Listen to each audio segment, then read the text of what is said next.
To a yanzu haka dai ta tabbata cewa jam'iyyar APC musamman da gwamnonin jihohinsu guda 22 ka iya amincewa da kowane irin tsari za a bi domin yin zaben fidda gwani. An ce mafi yawan jam'iyyar APC musamman da gwamnoninsu su amince da cewa za a yi zaɓe na fidda gwani wanda ake kira indirect ba da za a amfani da delegate. Duk da yake shi shugaban jam'iyyar APC Adams Cimale a lokuta da dama an je na ce akwai buƙatar alhaji bayan alhaji hajiya bayan hajiya amma daga ƙarshe gwamnonin sun ci nasara a kai. Da kuma yaya ɗayan jam'iyyar APC ke kallon wannan batu a halin yanzu lokaci ne kadai ka iya tabbatar da shi. Shirye-shirye sun riga sun yi nisa musamman dai a zaben da za a yi na jihar Oshun. Ganin cewa an riga kimtsa komai don tabbatar da cewa zaben ya riga yi a ranar Asabar da mai zuwa idan Allah ya kai mu. To koya jam'iyyun ke tafiya a halin yanzu abin da za a jira a gani kenan. Kowace jam'iyya ce za ta haɗe. Nahiru Ahmad ne ke maka sallama a cikin shi na 169 na shekara ta 2018. Kafin jin dukkanin wayannan bayanai sai Ali Gora tuya karanta wani labaran siyasar duniya.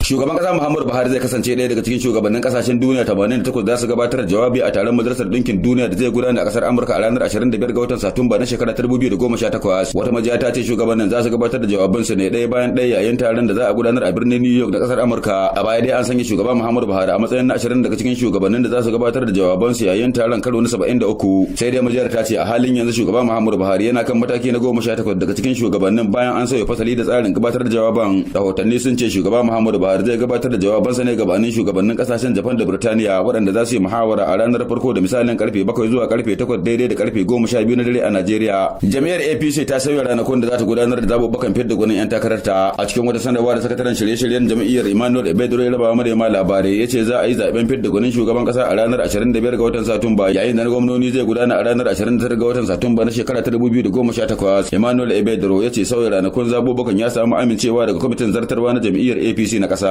A cikin makonnin da suka gabata ne jam'iyyar APC ta fitar da jadawalin ranakun da za ta yi zaɓuɓɓukan fidda gwani wanda hakan yasa ta fara sai da fam ga dukkan 'yan takarar mukaman siyasa daban-daban a faɗin Najeriya. A tsarin jadawalin zaben fidda gwani na farko da aka fitar an tsara cewa za a yi zaben fidda gwani na ɗan takarar shugaban ƙasa a ranar 20 ga watan Satumba yayin da za a yi na gwamnoni kwanaki 5 bayan na shugaban ƙasa. Gwamnatin jihar Rivers ta ce akwai tuhuma akan ministan harkokin sufuri Rotimi Amechi dangane da zargin karkatar da wasu kuɗaɗen tashar makamashin gas da ya saida. A lokacin da Amechi yake gwamnatin jihar Rivers dai ya sayar da tashar ne ga wani kamfani mai zaman kansa. Kwamishinan yaɗa labarai na jihar Rivers Emma Oka ya bayyana haka inda ya ce Amechi ya sayar tashar ne ga wani kamfani mai suna Sahara Energy mallakar wani hamshakin attajiri Tonye Kole. An dai sayar da tashar ne a daidai lokacin da wa'adin Amechi ke kusa da karewa kafin zaben shekara ta 2015. Oka ya ce yayin da Amechi ya sayar tashar akan kuɗi naira biliyan 112 ya yi amfani da su ne wajen gudanar da yakin neman zaben jam'iyyar APC a matsayinsa na shugaban kwamitin yakin neman zaben shugaba Muhammadu Buhari. Gwamnan jihar Nasarawa Tanko Almakura ya kafa kwamitin bincike akan yadda tsohon gwamnan jihar Abdullahi Adamu ya gudanar da wasu ayyuka lokacin da yana mulki. Almakura ya bayyana haka ne a fadar gwamnatin jihar da ke lafiya yayin rantsar da wasu sababbin manyan sakatarorin gwamnati uku da masu bashi shawara uku. Kwamitin da zai bincike da gwamnatin tsohon gwamnan ta gwanjin wasu kadarorin gwamnati da suka hada da sabon otal na garin Keffi da otal din Conference da kuma club na lafiya da Keffi. Haka kuma za a bincike da gwamnatin tsohon gwamnan ta kasa kammala wasu ayyukan da suka hada da samar da cibiyar samar da wuta daga ruwa da kuma batun ba da filayen noma ga 'yan kasar Zimbabwe. Kwamitin zai ba gwamnatin shawara ne tare da adadin kuɗaɗen da aikin zai ci kafin ya kammalu. Almakura dai ya nuna fushinsa bisa yadda wasu 'yan siyasa a jihar suka ci karansu bawa babbaka a baya kuma yanzu suka zake a jam'iyyar APC wajen nuna su ne na gari. Tsohon gwamnan jihar Kaduna Sanata Ahmadu Makarfi ya musanta zargin cewa 'yan arewa suna da fargaba akan sauya fasalin Najeriya. Makarfi ya ce wannan zargin ya ginu ne bisa ga rashin aminci da yardar bangaren wasu 'yan arewa masu da'awar sauya fasalin Najeriya. Tsohon gwamnan ya kara da cewa akwai muhimmiyar bukata ta gudanar da dogon nazari akan batutuwa da tsare-tsaren sauya fasalin Najeriya domin tabbatar da adalci yayin raba duk wasu albarkatu da arzikin kasa bisa turbar da ta dace. Makarfi ya ce ana ci gaba da zargin 'yan arewa da fargabar sauya fasalin Najeriya sakamakon da'awar sauya fasalin da wasu shugabannin yankin ke yi da ba su da wata manufa ko kuma kudirin da ya wuce son zukatansu.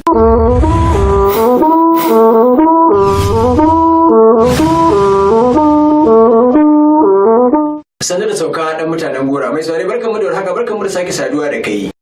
Yanzu haka dai a iya cewa gwamnonin jam'iyyar APC sun riga yanzu an ba su kada nama cewa zabi irin ayyukan nasi musamman dai na zaben fidda gwani wanda za a yi. Idan na iya tunawa a kwanakin baya an ji shi shugaban jam'iyyar APC Adams Cimale na cewa zaɓe ne za a yi alhaji bayan alhaji hajiya bayan hajiya don tabbatar da cewa an zaɓi zaben fidda gwani. A ranar Laraban nan da ta gabata a cikin dare, jam'iyyar APC sun yi taro musamman da tsakaninsu da gwamnoni 22 da kuma shugaban jam'iyyar APC Adams Oshimole na tabbatar da cewa kowace jiha tana da damar ta yi zaben fidda gwani wanda take ganin cewa ya dace da jihar. An ji gwamnonin kamar shi gwamnan jihar Imo shugaban gwamnonin jam'iyyar APC da kuma gwamnan jihar Kaduna Nasu Ahmad Rufai suna faɗa wa 'yan jarida cewa kowace jiha za ta yi amfani da damar take da shi ne musamman irin yanayin jihar domin ta yi zaɓe wanda take ganin cewa zai dace da al'ummarta. To yanzu yaya mutanen jam'iyyar APC ke kallon haka? Lokaci ne kaɗai ka iya tabbatar da shi. A yanzu haka a iya cewa abubuwa sun riga sun kankama musamman dai zaben da za a yi na gwamna a jihar Oshun tsakanin wato 'yan takara akalla mutum 8 da su fata a cikin wancan zaɓe. Duk da yake ana kallon cewa manyan jam'iyyun siyasa wato PDP da kuma APC su ne akan gaba wajen yakin neman zaɓe a halin yanzu. Amma akwai waɗansu daga cikin 'yan taka da suka fito da wasu ƙananan jam'iyyu musamman da ake ganin cewa yana bi musu ma shine shugaban jam'iyya ta SDP wanda suka riga suka tsaya shi a halin yanzu don tsayawa takarar gwamna a jihar Oshun din. Shi ma ana kallon cewa zai iya taɓuka wani abu a cikin wancan zaɓe da za a yi ranar Asabar ɗin nan mai zuwa. Da koya zaɓen zai kaya abin da za a jira a gani kenan. Gwamnan jihar Katsina Aminu Bello Masari ya shaidawa masu ɗaukar rahoto musamman dai na fada shugaban ƙasa cewa abubuwa suna kankama yadda ya kamata. Kuma yana sa ran shugaban ƙasa Muhammadu Buhari zai samu ƙuri'u sama da miliyan 2 a jihar Katsina. Domin tuni 'yar manuniya ta riga ta nuna. Wakilin mu Hassan Umar Faruk na ɗaya daga cikin waɗanda suka zanta da shi gwamnan jihar Katsina. Ka san Bahaushe ya ce waiwayo adon tafiya. Tun lokacin da Muhammadu Buhari ya shigo siyasa a 2003 mutanen Katsina suke goyon bayan shi da wa'anda ma a lokacin suke jam'iyyar shi da wa'anda ba su jam'iyyar shi. Wannan shine ya zo har zaben da aka yi na ƙarshe na 2015 kuma ya gwada zaben da aka yi wata guda da suka wuce ya sake gwada mutanen Najeriya cewa mutanen Katsina 100% suna nan tare da President Muhammadu Buhari.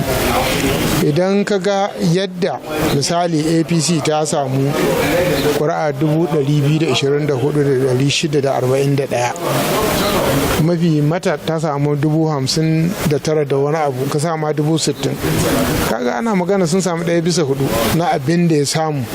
To kaga wannan ya gwada cewa wannan ma zaɓe ne na sanata ba wai zaɓe ne na Buhari ba. So kaga akwai kyakkyawan sa rai da aka zo zaɓen Buhari wannan ma 60,000 din da suka zaɓi wacin jam'iyya za su zaɓe ta ba za su zaɓi Muhammadu Buhari. Kasan shi yana da wani abu har wanda bai jam'iyyar ma zai zaɓe shi. To saboda haka kaga muna sa ran ƙuri'ar da za ta fito da jihar Katsina sai ta wuce miliyan 2 insha Allah. An kada gashi a jiya majalisar zartarwa ta amince da wata hukuma da za ta yi yaƙi a laifi na zaɓuka, ya kuke kallon wannan a matsayin ku na masu siyasa? To ni ina ɗaya daga cikin wani grup da muka yi a lokacin da aka naɗa Uwais ya kalli harkokin zaɓuɓɓuka. Ɗaya daga cikin shawarar da muka ba bayan samun yanci a ba hukumar yanci a bata kuma damar a kawo wani mashinari wanda zai making sure cewa wanda aka zaba a kai wurin ba wai mutane ne tantar da ne political abin leanings ba ko credibility din sai sun dawo. Also a yi wannan wata hukuma wadda za ta iya shari'a harkokin zaɓe ba tare da an shiga layin irin tsari na kotu ba wanda zai ɗauki dogon lokaci kuma har ma a manta da laifin kowa ya tattara magana ya watsa ya gaji.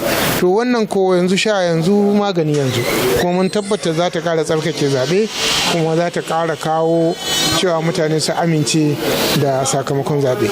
Gwamnan jihar Katsina kenan Aminu Bello Masari yau kaɗan bayan tattaunawarsa da shugaban Muhammadu Buhari kofa a garkame ke faɗin cewa mutanen jihar Katsina shugaban ƙasa Muhammadu Buhari za su yi banda ma 'yan jam'iyyar APC har waɗanda ba 'yan jam'iyyar ba za su yi shugaban ƙasa Muhammadu Buhari.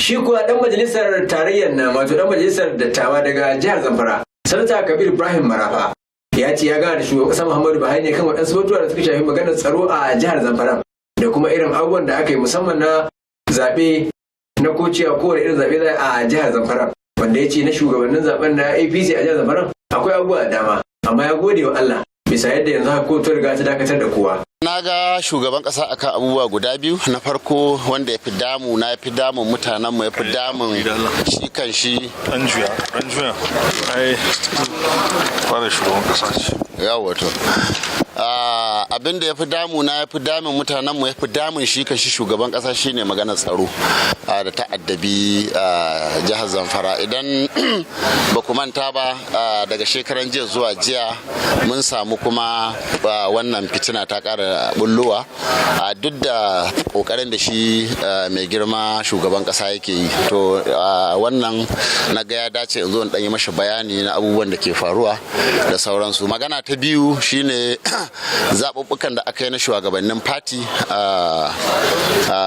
watanni kaɗan da sun ka wuce, wanda an yi abubuwan da ni da mutane na ba mu yarda da su ba, kuma wannan ya sa na tafi kotu in yi ƙara. Kuma yau Allah da ikonsa kotu ta yi hukunci a inda ta ba da oda na cewa kada wanda ya ƙara yawo ya ce shi shugaban jama'iyya ne a Zamfara. Yau a yanzu dinnan maganan da muke yi to babu wani shugabanci na jama'iyya a Zamfara, sai dai abin da ita uwar jama'iyya ta yi daga nan wurin. Shine shi ma a matsayin shi na shugaban fati da kuma ni masoyi gare ni shugabana, na ga ya dace in zo in gaya mashi ga abin da ya faru, saboda koda wasu shaidanu suna iya tasowa da wata magana su zo, to yana da kyau ni in fara gaya mashi ga gaskiya abin da ya faru. In ma ƙarya ta zo bayan ta, to ya riga ya san ya maganan take. Wannan dai abubuwa guda biyu su ne kawai abin da tattauna da shi ne. Me ke faruwa ne, menene matsala? To akwai matsaloli da yawa, amma dai yanzu tun da yake shi na riga na ga shugaba ko mun tattauna kuma ya san su kuma kowa ya san su, ina ganin ba sai mun tattauna su a nan wurin ba. Amma dai babban magana shine mu muna ganin kamar akwai masu walwala watan an aka yi tuka sai wasu su walwale. To wannan dai shine babban abin da muke ganin shine damuwa babba, kuma shine muke ta kokarin da mu da duk wanda ma an masoyin Zamfara wanda akwai su da yawa, to shine muke ta kokarin mu ga ya za a yi a samu wannan abin nan din. Dan majalisar dattawa kenan daga jihar Zamfara, Sanata Kabir Ibrahim Marafa ke zuwa lokacin bakin su jim kaɗan bayan fitowa daga wurin shugaban sama Muhammadu Buhari, wanda ya ce su tattauna kan batun da suka shafi tsaro da kuma ta jam'iyyar APC a jihar Zamfara. Wani lauya mai zaman kansa a jihar Kaduna, barista Elzubair Abubakar, ya yi ƙarin haske kan ajiye aikin da ministar kuɗi, wato tsohon ministar kuɗi Kemi Adeosun ta yi, wanda aka ce a yanzu haka ta riga ta bar Najeriya. Ya faɗi irin abubuwan da suka biyo baya da kuma irin tunanin da ake a halin yanzu da irin yunkuri wannan ta yi a halin yanzu da yake ganin cewa akwai buƙatar a dubi waɗansu abubuwa da kuma aka bari a baya. Ya kamata dama ajiye aikin yana da kyau, tunda mutumin da ake zargi dama ana tunanin ya ajiye aikinsa, ko da bai ajiye aikin ba ya kamata a kore shi. A civil service za a baka suspension, amma a wannan matsayi da ta rike da koranta aka yi, amma kaga aka bar abin ya daɗe har ya kai wajen sati har wajen sati 4 ko fiye da haka, ana ta jan kafa akan magana. To wannan ba shi kenan ba. Abin da ya kamata a yi shine a gurfanar da ita a gaban shari'a. In abin da ake cewa ya tabbata kuma daga maganganunta ma abin ya tabbata, sai a mata hukunci a ɗaure ta shekara 14, ko kuma shi alƙalin ya mata wani sassaucin da zai mata daga abin da yake da shi na daman ya sassauta.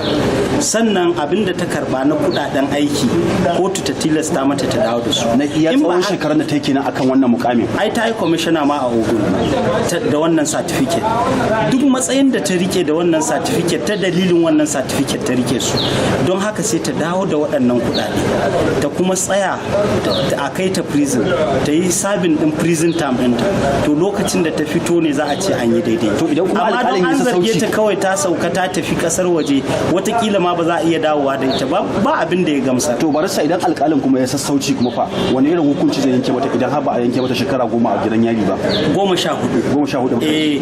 Dama dama sassaucin da zai shi shine ya rage wani abu daga shekara 14 ba wai ya ce ya batta ta tafi ba, a'a zai ce ne na rage maki kamar shekara 3 ko kuma shekara 5 a ciki ki shekara 9. ai shine sassauci. Dama sassaucin ba wai ya ce ne ta tafi ba, a'a daga abin da aka ɗiban mata ne sai ya rage wani abu ya ce na yi amfani da dama na tunda doka ta bani in sassauta, na sassauta maki maimakon ki shekara 14 yanzu ki je ki shekara 8 ko 9. A nan kenan yan Najeriya suke cewa kenan har da laifin fada shugaban kasa kenan sakamakon jan kafan da aka dinga yi na kin sallaman ita wannan mata kenan daga wannan mukami tun daga shi zargin da ake mata ya bayyana. Gaskiya ne akwai fadar shugaban kasa tana ciki, saboda in ka duba ai Garba Shehu ya ta maganganu a kai, maganganun da Garba Shehu ya yi kuma wasikar da ta yi ya kunyata shi. To wannan jan kafa da kuma yadda suke amfani da kawaicin da shugaban kasa yake da shi suke taɓaɓɓata mashi abubuwa ba haka ya kamata ba. Mutanen da ya zaɓo su yi aiki da shi ya kamata ne su yi aiki fi sabilillahi. Duk abin da ya kamata bai gane ba ko kuma bai sani ba ko kuma yana da duhu ciki, ba dulmiyar da shi cikin duhu ya kamata su yi ba. Barista Elizabeth Abubakar kenan wani lauya mai zaman kansa ke karin haske kan batuwan da suka shafi maganar aji aikin da tsohon ministar kuɗi Kemi Adeosun ta yi a Najeriya, wanda yanzu haka an ce ta riga ta bar Najeriya. Da komai zai biyo baya abinda za a jira a gani kenan. Sai wasu masu kallo tare da saurare. Babangida Bangi su gare ka. Tsohon gwamnan jihar Sokoto da ke neman tsayawa takarar shugabancin Najeriya a inuwar jam'iyyar adawa ta PDP a Tayar Bafarawa ya ayyana gwamnatin shugaba Muhammadu Buhari a matsayin gwamnatin da ta kuntata wa 'yan Najeriya, inda ya ce PDP za ta kawar da gwamnatin shugaba Muhammadu Buhari a zaben 2019. Da wannan ne 'yan Najeriya suka fara tafka muhawara a shafinmu na sada zumunta. Liman Attack birnin Kebbi cewa wannan zance nashi gaskiya ne, domin kuwa duk wanda yake son a wawura kuɗaɗen talakawa to Baba Buhari matsala ne a gare shi. Musa Muhammad Al-Sharif cewa ai daman Buhari dodon barayin 'yan siyasa ne. Nawas Tasi'u cewa gaskiya ko ga alamu jam'iyyar APC ita za ta ƙara dawowa kan mulki ba kamar yadda 'yan adawa suke ta ikirari ba. Bulama Isa Gangare cewa muna jira ai daman ba a san macito ba sai miya ta ƙare. Sako daga Bulama Gangare Jos. Kamalu Alƙali Kano cewa wannan ba abin mamaki bane tunda dan jam'iyyar adawa ne. Nasiru Hamza Hamdala cewa maganar shi dutse shugaba Muhammadu Buhari baya sassauci ga duk wanda ya sama da faɗi da duke ƙasa, kuma shi muke fatan ya zarce a zaben 2019 har zuwa shekara 23 insha Allah. Nura Sa'id shi kuma cewa lallai idanuwan 'yan siyasar Najeriya ya rufe domin neman mulki, amma ba laifin 'yan siyasar bane, domin da gwamnatin ta yi rawar gani irin waɗannan maganganu ba za su taso ba. Shi kuma Faisal B Altine cewa ai kowa ya san kowa, don haka irin su Bafarawa ko Aminu Waziri Tambol saboda bakin ciki ba su ganin kyawawan ayyukan jiran Muhammadu Buhari to 4 kuma yanzu APC sakzami a ra'ayin Faisal Bello Altine bayan Poli birnin Kebbin Najeriya. Muhammadu Inusa shi kuma cewa ra'ayinsa ne ba na mutanen Najeriya ba, a ra'ayin Muhammad Inusa Husono. Isa Suleiman shi kuma cewa sai dai ya mutu to Buhari dogo maganin gajere. 4 8 sai Baba Buhari in Allah ya yarda, a ra'ayin Isa Suleiman kenan. Shi kuma Awal Peaceman Adam cewa subhanallah har ya manta yanda suka bar kasar kafin zuwan APC. Allah ya samu dace. Alhaji Yaro Bulaman cewa mu 'yan Najeriya muna ma gwamnatin shugaba Buhari addan Allah ya kare shi daga makiya naku har kullum. Alhaji Yaro Bulaman Jos. Lawan Ashiru ɗan doma shi kuma cewa ya haba mana wannan ita ce irin maganar nan da Bafarawa yake yi, amma ina ganin dai mafarki yake yi, amma ya kamata ya farka a 2019 bayan jam'iyyar PDP ta sha kayi. A ra'ayin Ashiru Lawan ɗan doma, Awwal mai siminti samunaka cewa ni a ra'ayina na Awwal mai siminti samunaka baka fushi da kowa shine dai matsala ba gwamnatin shugaba Muhammadu Buhari ba. Yusuf Ibrahim Duka shi kuma cewa cewa subhanallah wallahi sai Buhari. Sako daga Yusuf Ibrahim Duko da ke jihar Niger. Hamza Ishaq Buto cewa shi kuma da dariya ma ya shigo inda ya fara da ha ha ha ha. Sai ci gaba da cewa ba fura wannan batu ba haka yake ba. Mu 'yan Najeriya fatanmu Allah ya baiwa jam'iyyar APC sa'a a Najeriya 2019. Suleiman Abdullahi cewa ba farawa kenan ai abin da kamar wuya wai gurguwa da auren nesa. Karɓar mulki a hannun Buhari ba karamin aiki bane. Umar Ahmad sai ya biyo bayan shi da cewa gaskiya ka faɗa. Abdulaziz Tanimu Sambo Falanda cewa gaskiya ne wanda ya ci kuɗin makamai ya ci masifa. Masu kallon mu da sauraron mu ku ci gaba da aiko da sakonninku a wannan shafi namu na Facebook Turbar Demokradiyyar Liberty TV. Yayin aiko da sako a faɗi suna da cikakken adireshi, a aiko da takaitattun sakonni wanda za mu karanta ba masu karanta mu ba, a kuma kaucewa barin zance. Ku yi ta aiko da sakonninku ratatatatatatatata shar kamar zubar ruwan sama a wannan shafi namu domin mu dinga karantawa muna gaya wa duniya irin ra'ayoyinku dangane da salon mulkin waɗanda suke jagorantar ku a kowane irin madafin iko. Muna godiya da irin sakonnin da kuke aikowa. Mun gode. Wasiƙu masu kallo tare da saurari kenan baban gidan bangi su aka yi gama karantowa. Masu kallon mu tare da sauraron mu kuna iya kasancewa tare da mu a cikin wannan shine Turbar Demokradiyya ta hanyar turo sakonnin kai irin abubuwan da ke faruwa a jihohinku, kananan hukumomin ku, kasashen ku da kuke kallon wannan shiri kai tsaye. Za ku iya turo sakonnin naku ne a siyasance a shafin mu na Facebook Turbar Demokradiyya. Za ku iya kallon shirye-shiryen mu da suka gabata a shafin YouTube suna da mun jibge gare ku. Da haka zan ja labulan wannan shiri a yau. A madadin waɗanda suka taimaka wannan shiri na Turbar Demokradiyya ya zo ƙarshe. Ni Dahiru Ahmad da jagoranci gabatar da shirin nake cewa sai Allah ya kai mu.